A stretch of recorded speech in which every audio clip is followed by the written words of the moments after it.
नमस्कार दोस्तों, स्वागत है आपका संकल्प कोचिंग श्रीगंगानगर के यूट्यूब चैनल पे। जो इस यूट्यूब चैनल पे पहली बार आए हो चैनल को सब्सक्राइब, जो वीडियो देख रहे हैं वीडियो को लाइक और अपने दोस्तों के साथ शेयर करना ना भूलें। रोजाना सुबह 7:15 बजे आपको राजस्थान करंट जीके के 10 क्वेश्चन मात्र 20 मिनट में इस यूट्यूब चैनल पे मिल रही हैं, तो रोजाना एक क्लास जरूर लगाया। टीटी 10+2 और ग्रेजुएशन फाउंडेशन बैच और रीट प्री और मेंस समर्पण बैच, ये दोनों बैच जो है वो ऑफलाइन शुरू हो चुके हैं। ज्यादा जानकारी के लिए संपर्क करें 98,750 75,725 पर। और शुरू करते हैं क्लास, और क्लास का पहला क्वेश्चन। दोस्ता में आयोजित 7वीं Rajasthan state junior under 17 boys and girls boxing championship में कांस्य पदक किस मुक्केबाज ने जीता? पहला क्वेश्चन तो यहाँ से शुरू होता है कि 7वीं Rajasthan state junior under 17 boys and girls boxing championship का आयोजन कहाँ हुआ? दौसा में। कहाँ हुआ? दौसा में। और दौसा में हुए इस आयोजन में एक खिलाड़ी है जिसने जीता कांस्य पदक, और कांस्य पदक जो जीता है वो जीता है महक सिंघल ने। किसने? महक सिंघल ने। महक सिंघल का संबंध किससे है? मुक्केबाजी से। किससे है? मुक्केबाजी से है। तो महक सिंघल का संबंध मुक्केबाजी से। मुक्केबाजी में जीता कांस्य पदक। किस प्रतियोगिता में? 7वीं Rajasthan state junior under 17 boys and girls boxing championship में। आयोजन कहाँ हुआ? तो दौसा में। कहाँ हुआ? दौसा में। अब अगर पूछे कि महक कहाँ की है, तो ये जयपुर की। कहाँ की है? जयपुर के एकेजी बॉक्सिंग क्लब की मुक्केबाज है महक सिंघल, जिन्होंने शानदार प्रदर्शन करते हुए कौन सा पदक जीता था? कांस्य पदक जीता। आयोजन आयोजन अगर देखें तो कब हुआ? 1 से 3 जून 2026। 1 से 3 जून 2026 तक दौसा में आयोजित हुई प्रतियोगिता में महक सिंघल ने जीता कांस्य पदक। और अन्य विजेताओं की अगर हम बात करें, बालिका वर्ग में 50 से 52 किलोग्राम भार वर्ग में भरतपुर की साक्षी, और साक्षी ने जीता स्वर्ण पदक। साक्षी ने स्वर्ण पदक कहाँ की? भरतपुर की। और भरतपुर की टीम ने संयुक्त रूप से तीसरा स्थान प्राप्त किया। तो अगर हम बात करें भरतपुर की साक्षी, साक्षी ने जीता स्वर्ण पदक। किस प्रतियोगिता में? मुक्केबाजी प्रतियोगिता में। 7वीं Rajasthan state junior under 17 boys and girls boxing championship, जिसका आयोजन हुआ कहाँ? बताओ, आप बताओ कमेंट में कहाँ आयोजन हुआ। चलो आगे बढ़ते हैं। विश्व पर्यावरण दिवस कब मनाया जाता है? 5 जून को। विश्व पर्यावरण दिवस के अवसर पर राज्य स्तरीय समारोह का आयोजन कहाँ किया गया? यानी कि 5 जून को कौन सा दिवस मनाया जाता है? विश्व पर्यावरण दिवस। विश्व पर्यावरण दिवस का आयोजन 2026 में राजस्थान में कहाँ हुआ? तो राजस्थान में हुआ यह कॉन्स्टिट्यूशन क्लब जयपुर में। कहाँ हुआ? कॉन्स्टिट्यूशन क्लब जयपुर के अंतर्गत इसका आयोजन हुआ। विश्व पर्यावरण दिवस के अवसर पर 5 जून 2026 को जयपुर, और जयपुर के अंतर्गत इसका आयोजन किया गया। और जयपुर में हमारे राज्य के मुख्यमंत्री श्रीमान भजन लाल शर्मा की अध्यक्षता में इसका कार्यक्रम आयोजित हुआ। इस कार्यक्रम में राजस्थान को पर्यावरण संरक्षण एवं वन्य जीव संवर्धन से जुड़ी 28 महत्वपूर्ण हरित सौगातें मिली हैं, जिसमें से मुख्यतः अगर हम देखें तो इस अवसर पर मुख्यमंत्री द्वारा की गई प्रमुख घोषणाएं एवं लोकार्पित शिलान्यासित परियोजनाएं। तकनीकी नवाचार तकनीकी नवाचार अलवर एवं भिवाड़ी के लिए अर्ली वार्निंग सिस्टम का शुभारंभ किया गया। तो 5 जून 2026 विश्व पर्यावरण दिवस पर अर्ली वार्निंग सिस्टम का शुभारंभ कहाँ किया गया? अलवर और भिवाड़ी में। नई सुविधाएं। राष्ट्रीय चंबल अभयारण्य नेशनल चंबल सेंचुरी में नई स्टा बैरक का उद्घाटन, और तथा कैंपा योजना के तहत नई चौकियों की भी क्या की गई? शुरुआत की। बुनियादी ढांचा विकास।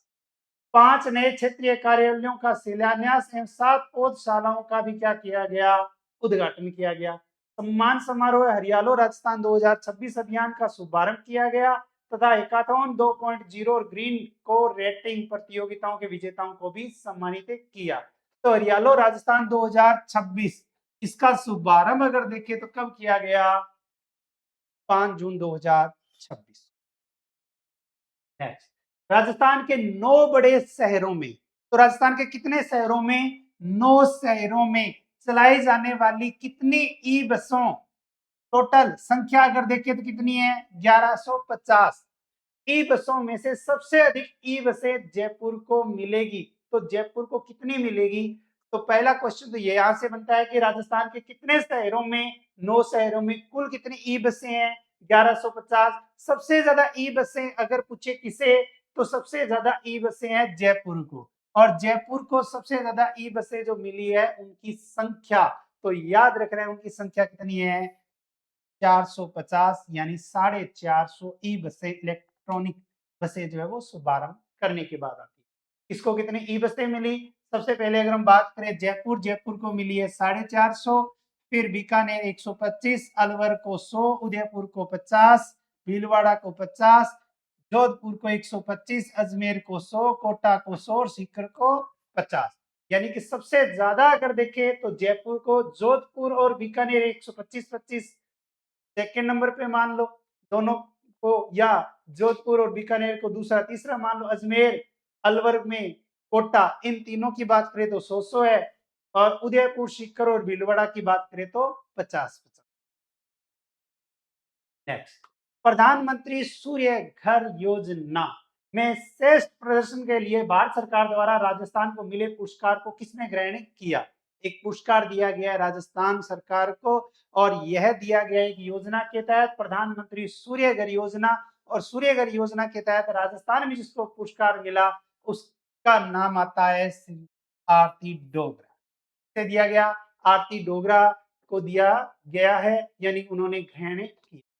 पीएम सूर्यघर योजना में श्रेष्ठ प्रदर्शन करने के लिए राजस्थान को अलग अलग श्रेणियों में कुल कितने पुरस्कार मिले हैं? तो 6 पुरस्कार मिले। तो यहां से क्वेश्चन बनता है कि पीएम सूर्यघर योजना में श्रेष्ठ प्रदर्शन के लिए राजस्थान को अलग अलग कितनी श्रेणियों में पुरस्कार मिला? 6 श्रेणियों में पुरस्कार मिला। केंद्रीय नवीकरणीय ऊर्जा मंत्री हैं प्रहलाद जोशी, जिन्होंने 4 जून 2026 को नई दिल्ली में आयोजित समारोह में ये सम्मान प्रदान किया गया। योजना के 2 वर्ष पूरे होने के उपलक्ष्य में आयोजित इस समारोह में राजस्थान को मई महीने के दौरान रूफ टॉप सौर ऊर्जा संयंत्रों के सर्वाधिक आवेदन, इंस्टॉलेशन और वेडर्स और रजिस्ट्रेशन की कैटेगरी में दूसरा पुरस्कार दिया गया। तो रूफ टॉप सौर ऊर्जा संयंत्रों के सर्वाधिक आवेदन, इंस्टॉलेशन और वेडर्स के रजिस्ट्रेशन की कैटेगरी में कौन सा पुरस्कार दिया गया? दूसरा पुरस्कार दिया गया। ये पुरस्कार 90 लाख से 1.5 करोड़ विद्युत उपभोक्ताओं वाले राज्यों की श्रेणी में दिया गया है। इसी तरह सबसे ज्यादा इंस्टॉलेशन वाले 10 जिलों की श्रेणी में जयपुर को 7वें स्थान के लिए पुरस्कृत किया गया। तो सबसे ज्यादा इंस्टॉलेशन वाले 10 जिलों की श्रेणी में राजस्थान का जयपुर, जयपुर का कौन सा स्थान? 7वां स्थान, जिसके लिए इन्हें क्या किया गया? सम्मानित किया गया। ऊर्जा सचिव और राजस्थान डिस्कॉम की चेयरमैन आरती डोगरा ने पुरस्कार ग्रहण किया। डिस्कॉम और आंकड़ों के अनुसार अगर देखें तो जोधपुर डिस्कॉम ने 9,316 नए सोलर प्लांट स्थापित किए हैं। जयपुर डिस्कॉम 9,204 नए सोलर प्लांट विकसित किए हैं, और अजमेर डिस्कॉम ने 8,112 नए सोलर प्लांट विकसित किए हैं, स्थापित किए हैं। तो जोधपुर डिस्कॉम ने सबसे ज्यादा 9,316, फिर जयपुर, फिर अजमेर। जिलावार प्रदर्शन की अगर हम बात करें तो जयपुर जिला, कौन सा? जयपुर जिला, जिसने 5,484 सोलर प्लांटों के साथ राजस्थान में प्रथम स्थान प्राप्त किया है। इसके बाद आता है अपना श्री गंगानगर 3,262, और फिर हनुमानगढ़ 2,084, सीकर 1,606 और झुंझुनू 1,534 का स्थान रहा है। तो राजस्थान जिलेवार अगर सोलर प्लांटों की बात करें तो सबसे ज्यादा सोलर प्लांट जयपुर, जयपुर के बाद में श्री गंगानगर। नेक्स्ट, वंदे गंगा जल संरक्षण जन अभियान, वंदे गंगा जल संरक्षण जन अभियान 2026, ठीक है। इसमें राजस्थान का कौन सा जिला प्रथम स्थान पर रहा है? ये क्वेश्चन यहां से तो आने का चांस है ही है, या तो इसका शुभारंभ पूछ लेगा, या इससे जुड़े हुए किसी तथ्य के बारे में जो है वो एग्जाम में क्वेश्चन आता ही आता है, या आने की संभावना रहेगी। राजस्थान के अंतर्गत अगर हम बात करें तो राजस्थान का जिला आता है अपना जयपुर, और जयपुर वो जिला है जिसने वंदे गंगा जल संरक्षण जन अभियान 2026 में प्रथम स्थान जो है वो हासिल किया है। 25 मई ये अभियान अगर देखें तो कब शुरू हुआ था? 25 मई को। 25 मई को थी गंगा दशमी के पावन पर्व से प्रारंभ होकर कल यानी 5 जून विश्व पर्यावरण दिवस तक चले इस 12 दिवसीय महाअभियान के तहत जयपुर जिले ने पूरे राज्य में सर्वाधिक सक्रियता प्रदर्शित करते हुए प्रथम स्थान हासिल किया है। अभियान के दौरान जिले की ग्राम पंचायतों एवं शहरी वार्डों में कुल 40,000 से अधिक कार्यक्रम आयोजित किए गए, जिनमें 27 लाख से अधिक नागरिकों ने प्रत्यक्ष रूप से भाग लिया। जन सहभागिता के इस अभूतपूर्व उत्साह ने जल संरक्षण को एक जन आंदोलन का स्वरूप प्रदान। नेक्स्ट, प्रशासनिक कार्यों को पेपरलेस बनाने की दिशा में राजकाज पोर्टल कम से कम 6 बार एग्जाम में ये राजकाज पोर्टल आ चुका है। प्रशासनिक कार्यों को पेपरलेस बनाने की दिशा में राजकाज पोर्टल के माध्यम से जून 2026 तक कुल 50 लाख से अधिक ई फाइलों का सर्जन किया जा चुका है। इस पोर्टल का संबंध किस विभाग से है? यानी राजकाज पोर्टल का संबंध अगर पूछे किस विभाग से है तो राजकाज पोर्टल का संबंध आ जाता है हमारे राजस्थान के सूचना प्रौद्योगिकी एवं संचार विभाग से। किससे? सूचना प्रौद्योगिकी एवं संचार विभाग से। कौन सा पोर्टल? राजकाज पोर्टल। जून 2026 तक कुल कितने? 50 लाख से अधिक ई फाइलों का सर्जन किया जा चुका है। राजकाज पोर्टल का सीधा संबंध राजस्थान सरकार के प्रशासनिक कार्यालय प्रबंधन एवं कर्मचारियों की सेवा के पूर्ण डिजिटलीकरण से। क्या करना है? डिजिटलीकरण से है। इस पोर्टल का विकास सूचना प्रौद्योगिकी एवं संचार विभाग राजस्थान सरकार द्वारा किया गया। इसके प्रमुख उद्देश्य व कार्य क्षेत्र कौन कौन से हैं? सबसे पहले ई फाइल व डाक प्रबंधन। तो यहां से क्वेश्चन आएगा कि निम्नलिखित में से राजकाज पोर्टल का कार्य है या नहीं है?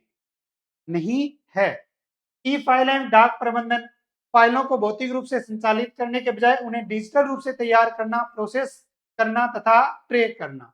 तो ई फाइल एवं डाक प्रबंधन का कार्य फाइलों को भौतिक रूप से संचालित करने के उद्देश्य से। कार्यालय पत्राचार व डाक का ऑनलाइन प्रबंधन करना है। कर्मचारी मूल्यांकन। कर्मचारी मूल्यांकन के तहत अधिकारियों एवं कर्मचारियों के वार्षिक कार्य निष्पादन मूल्यांकन प्रतिवेदन को ऑनलाइन भरने व प्रबंधित करने की सुविधा भी इसके अंतर्गत दी गई है। संपत्ति विवरण। कर्मचारियों द्वारा अपनी अचल संपत्तियों का वार्षिक विवरण ऑनलाइन प्रस्तुत करना है, इसमें राजकाज पोर्टल के माध्यम से। इसके बाद में आता है आपका 4 नंबर, पारदर्शिता एवं दक्षता। सरकारी कार्य प्रणाली में पारदर्शिता बढ़ाना है। पंचायत, तहसील, जिला एवं राज्य स्तर तक प्रशासनिक प्रक्रियाओं को अधिक तेज, सरल व प्रभावी बनाने के उद्देश्य से कागज रहित प्रशासन को बढ़ावा देना है। और ये आ जाता है आपका राजकाज पोर्टल जो एग्जाम की दृष्टि से महत्वपूर्ण। नेक्स्ट, 28 जून 2026 को, कब? 28 जून 2026 को राजस्थान के किस स्थान पर या किस जिले में टर्बन बिल्डर्स अपना नया commercial project turban business park स्थापित करेगा? कब करेगा? 28 जून 2026 को। इसके द्वारा टर्बन बिल्डर्स के द्वारा। और पार्क कौन सा है? Turban business park. और ये पार्क 28 जून 2026 को हमारे राजस्थान के जयपुर में यानी जयपुर जिले के अंतर्गत जो है वो स्थापित किया जाए। जयपुर में जगतपुरा महल रोड के समीप विकसित किया जा रहा है इस प्रोजेक्ट को एक आधुनिक बिजनेस हब के रूप में तैयार किया जा रहा है। किसके रूप में? आधुनिक बिजनेस हब के रूप में तैयार किया जा रहा है। परियोजना में kiosk, premium showroom, office space एवं स्टूडियो यूनिट्स उपलब्ध होगी। कंपनी के अनुसार इस परियोजना को आधुनिक वास्तुशिल्प, डिजाइन और बिजनेस फ्रेंडली इंफ्रास्ट्रक्चर के साथ विकसित किया जा रहा है। यह प्रोजेक्ट व्यापारियों, स्टार्टअप्स, प्रोफेशनल एवं निवेशकों के लिए एक आकर्षण और सुविधाजनक व्यवसायिक विकल्प साबित।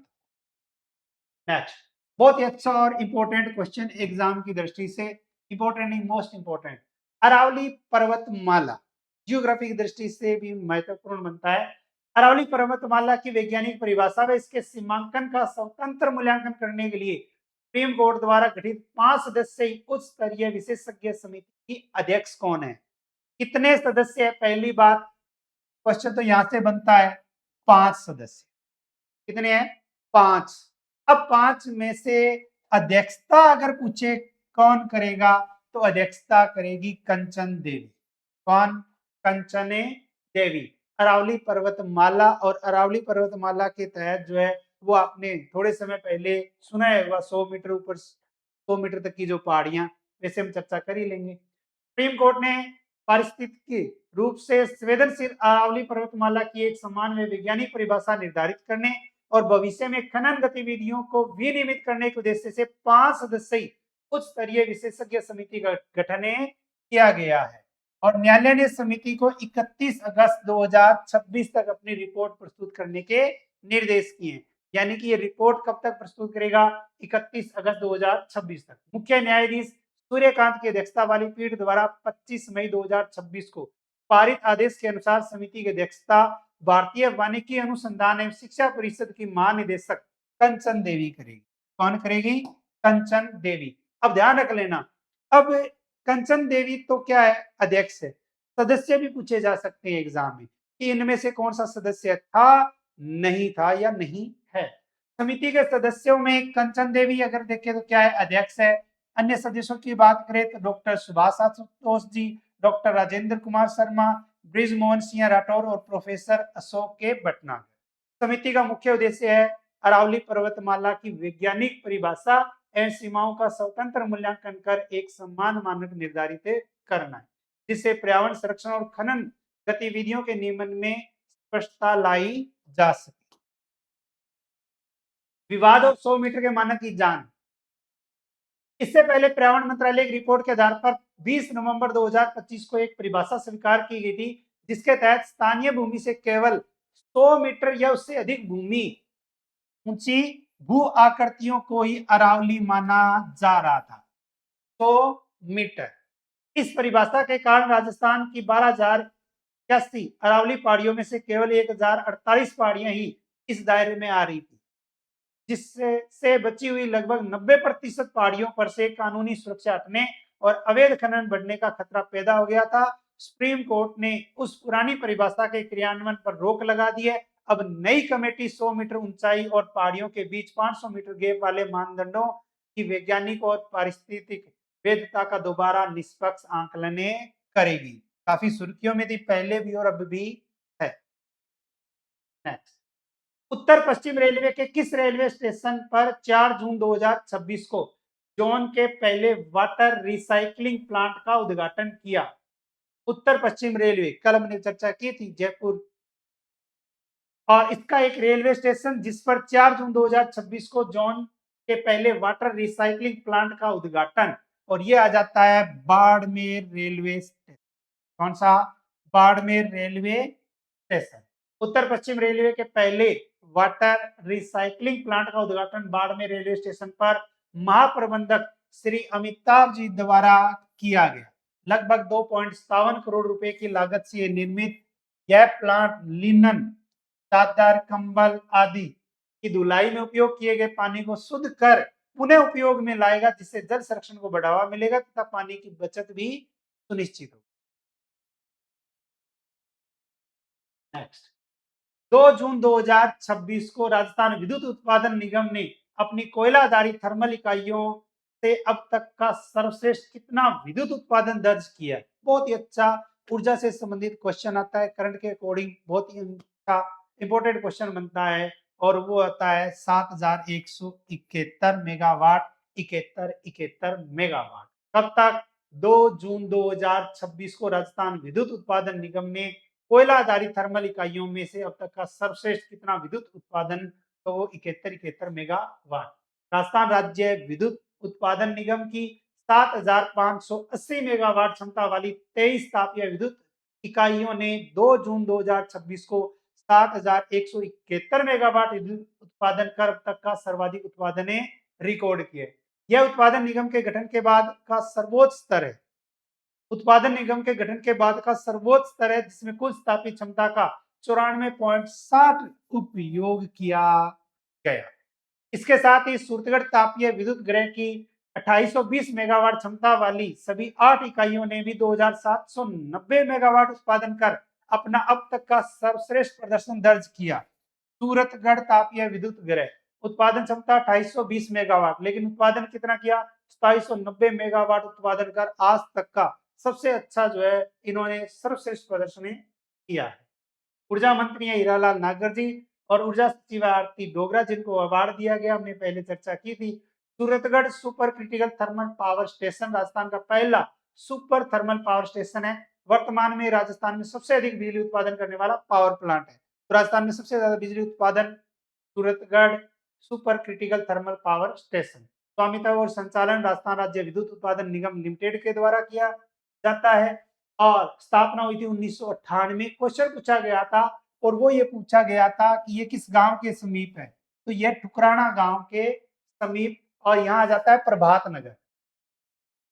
प्रभात नगर, सूरतगढ़ श्री गंगानगर। इस पावर प्लांट में 250 मेगावाट बिजली उत्पादन करने वाली 6 इकाइयां और 660 मेगावाट बिजली उत्पादन करने वाली 2 इकाइयां, यानी 250 इंटू 6 और 660 की 2 मेगावाट, टोटल क्षमता हो गई 2820 मेगावाट।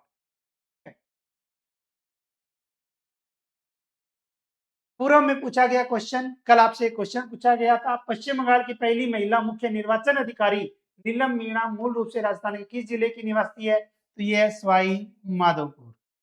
ठीक, क्वेश्चन फॉर यू के तहत आपके लिए क्वेश्चन है जिसका आंसर आपको मेन कमेंट बॉक्स में देना है। कोशिश किया करें, थोड़ी मेहनत किया करें, एक आध क्वेश्चन ढूंढ के फिर उसका आंसर दिया करें। देखो क्लास को तो चाहे अगर मैं इस क्लास को चाहूँ तो चाहे 1 घंटा ले जा सकता हूँ, लेकिन उसका कोई औचित्य नहीं है कि मैं क्वेश्चन क्वेश्चन में फिर लिख-लिख के एक-एक और बातें बताऊँ। तो इतना समय आपके पास भी नहीं होता और मैं चाहता भी नहीं कि किसी का समय खराब हो। मेन बात क्या है वो आप तक पहुँच जानी चाहिए और आप उसका मेन पॉइंट जो है वो समझ लो बस। मुख्यमंत्री भजनलाल शर्मा ने एक पेड़ मां के नाम अभियान एवं हरियाली लो राजस्थान 2026 का राज्य स्तरीय शुभारंभ कब किया? इस क्वेश्चन का आंसर देना है आपको मेन कमेंट है बॉक्स के अंदर। सीईटी स्नातक मात्र 1499 रुपए, 10+2 1199 रुपए और ये बैच जो है वो लाइव और लाइव के साथ रिकॉर्डेड बैच जो है वो आपको फ्री में मिलेगा। यानी लाइव के साथ रिकॉर्डेड बैच आपको साथ में मिलेगा, फ्री मिलेगा। रीड प्री और मेंस समर्पण बैच 1999 रुपए, ठीक है।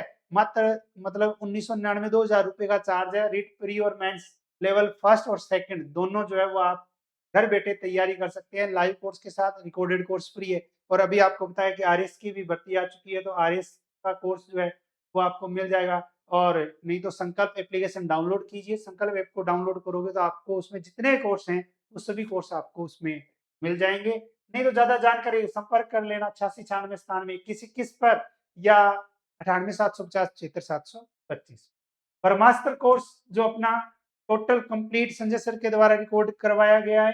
राजस्थान का भूगोल, इतिहास, कल्चर, राज्य व्यवस्था, समसामयिक आर्थिक समीक्षा टोटल पार्ट जो है वो संजय सर ने करवाया है। ठीक, मात्र 699 रुपए इसका चार्ज है। राजस्थान की ब्लैक बुक आपको पता ही है एग्जाम की दृष्टि से महत्वपूर्ण है। ठीक है, तो क्लास कैसी लगी? अगर अच्छी लगी है तो व्हाट्सएप स्टेटस के माध्यम में अपने दोस्तों को भी बताएं और रोजाना सुबह 7:15 बजे क्लास शुरू। तो मिलते हैं कल नए 10 क्वेश्चनों के साथ। तब तक जय हिंद, जय भारत, नमस्कार।